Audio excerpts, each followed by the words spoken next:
Jeremiah 1:4-8 says, "Now the word of the Lord came to me, saying, Before I formed you in the womb, I knew you, and before you were born, I consecrated you, and I have appointed you a prophet to all the nations. And then I said, Alas, the Lord God, I do not know how to speak, but I am a youth. But the Lord said to me, Do not say that, I am the youth, because everywhere I send you, you shall go, and I shall command you, and you shall speak. Do not be afraid of them, for I am with you to deliver you, declares the Lord."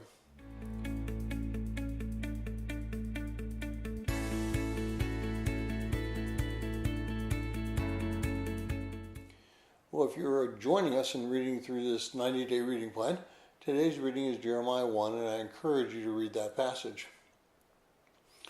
Well, as we leave the prophet Isaiah and begin to look at the prophet Jeremiah, we have kind of a shift in time. While Isaiah focused on the near future as well as distant future, Jeremiah is in the throes of the end of the Jewish kingdom that existed for approximately 400 years. Jeremiah's books, the ones entitled Jeremiah and the other one entitled Lamentations, speaks to the present as well as to the future.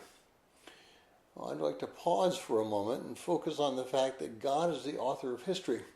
Look at what he says in verse 5 of this first chapter.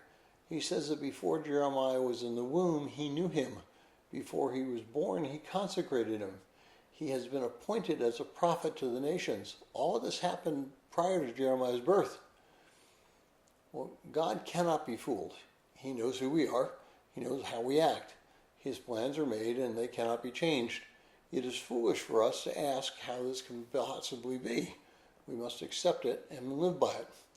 Not in the sense of some fatalistic viewpoint that says I have no choice, but rather in the knowledge that our choices in our lives have been known by God prior to their existence, and that he has seen fit to put everything into history without being fooled and under his complete control.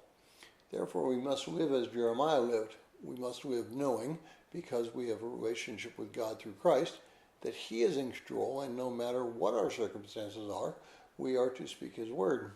We are to live as Christ lives, and we're to glorify him through his work in our lives.